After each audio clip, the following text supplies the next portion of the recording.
अरे यो को छ रे केटा हो? सरकार यो मन्दिरमा बसेर स्वस्थानीको कथा भट्याउने पण्डित हो सरकार। एउटा पण्डितले मन्दिरमा बसेर सारा स्वस्थानीको कथा भट्याउन सक्छ? कुकुर हो! धिक्कार छ तिमीलाई, धिक्कार छ। तिमीहरूको भेजामा अलिकति पनि स्वस्थानीको कथा छैन रे। पाप गर्न सिक्नेले धर्म पनि गर्न सिक्नु पर्छ रे। म यो दानवले जस्तो। अरे हो मोटे, तँलाई स्वस्थानीको बारेमा के थाहा छ रे? दक्ष प्रजापतिकी स्त्री बिरानीले 33 कोटी छोरीहरू जन्माएका थिइन् सर। अरे हो पण्डित, त्यो कोटीको मतलब के छ रे? कोटी भनेको 1 करोड हो सरकार, 1 करोड। यसको मतलब 33 करोड। अरे यो दक्ष प्रजापतिले 33 करोड छोरीहरू जन्मायो। 33 करोड छोरीहरू जन्माएको। के यो दक्ष प्रजापति 24 घण्टा यार्चाकुमा खान्छ के? अरे हो भोटे, तँलाई स्वस्थानीको बारेमा के थाहा छ रे भोटे? पार्वती त नुहाउँदाखेरि उसको माइलो झर्यो अरे। उसको माइलो भुइँमा झरेर गोबर पो बन्यो अरे। त्यो गोबरबाट त गणेश पो निस्क्यो अरे भन्छ सरकार। गोबरबाट गणेश जन्म्यो रे। गोबरबाट गणेश जन्म्यो रे। म पनि अब गर्मी महिना लागेपछि नुहाउँछु बुझिस।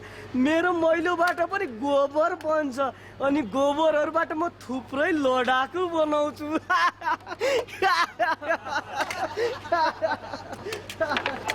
अरे हो फैके, पृथ्वी कसरी जन्मियो रे फैके? सरकार मधुकैटभ भन्ने दैत्यको बोसो पानीमा जमेर पृथ्वी भइन् रे।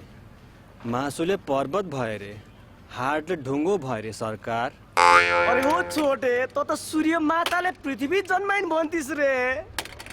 किताबमा त्यस्तै लेखेको थियो सरकार। वास्तवमा त्यति बेला म जन्मेकै थिएन, मलाई कसरी थाहा हुन्छ सरकार? हो त यो साले त जन्मेकै थिएन। यो त जन्मेकै थिएन हो त। तँ पनि केही बोल्न काले। सरकार यो शिवजीले गणेशको टाउको काटेर हात्तीको सिट जोडिदियो रे। दक्ष प्रजापतिको घाँटीमा बोकाको टाउको जोडिदियो रे।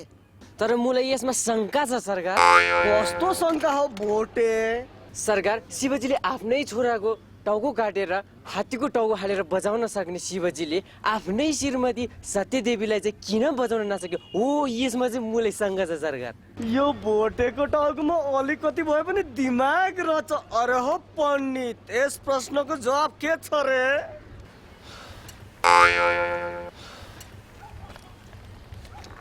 कति गोली छ? कति गोली छ रे? 3 गोली सरकार। ठीक छ, 3 गोली काफी छ।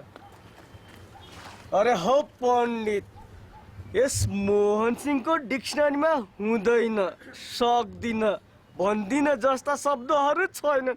उत्तर भन रे पण्डित, उत्तर भन। सरकार, शिवजीले गाजा भाङ धतुर खाएर लट्ठ पर सतीदेवीलाई बचाउन बिर्सेछन् बिचारा। ठीक छ, बल्ल पण्डित क्रिएटिभ भयो रे पण्डित। मलाई पनि कसैको टाउको काटेर बोकाको टाउको जोडेर बचाउन मन लागेको छ रे। कसको गरौँ होला? पण्डित त रेडी छ? सरकार, मेरो जान छोरी सहनी छन् सरकार, ती भोकले मरिहाल्छन् नि सरकार। अरे पण्डित त किन रुन्छस् पण्डित? तिनीहरूलाई पनि म बोकाको टाउको काटेर जिलाइदिन्छु रे पण्डित। वास्तवमा मैले तैँले काम नमान्लास् भनेर तँलाई पहिल्यै सजाय तोकिदिएको हो पण्डित। मलाई सरकार विरोधी श्री स्वस्थानी सुन्नु छ, मलाई कथा सुना पण्डित। सरकार, श्री स्वस्थानी कथामा त सरकार विरोधी केही लेखेकै हुँदैन, मैले कसरी सुनाऊ सरकार? पण्डित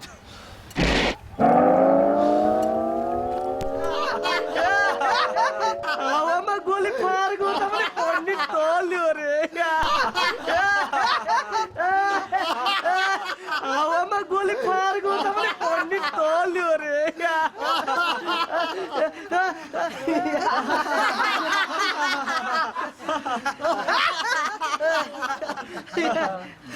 बोका टाउको हो कि भनेर छाम्या त मेरै टाउको रहेछ। अरे अरे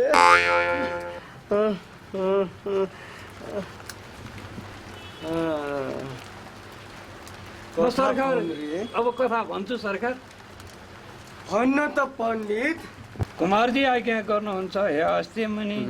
यी बाबुराम कस्ता भने सबैभन्दा धेरै मन्त्रीहरूले घेरिएका, जनताका लागि विपाको जुवा खेल्न सक्ने, आर्थिक क्रान्तिको माला पहिरिएका, भ्रष्टाचारीलाई तकिया बनाई सुत्ने, प्रचण्ड घामले चम्किएका, बादलले छेक्न के सक्थ्यो र 15,000 को बलिदानले निथुक्क भेजेका यिनीलाई प्रतिपक्षको ढुङ्गाको बाणले के हुन सक्थ्यो र 15 लाखको मुस्ताङ चढ्ने, 27 लाखको चियापान गराउने, सादा जीवन उच्च विचार भएका यस्ता महापुरुषको व्याख्या गर्न 10 जिब्रा भएका पुष्पकमलले त सक्दैनन् भने म जस्तो दरिद्र पण्डितले के सकुला।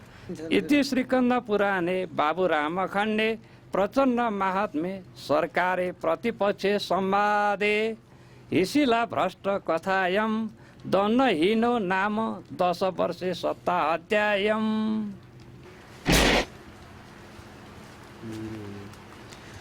सबैले ध्यान दिएर सुन केटा हो, ध्यान दिएर सुन। अब सबैले सरकार चाँडै ढलोस् भनेर बर माग, नत्र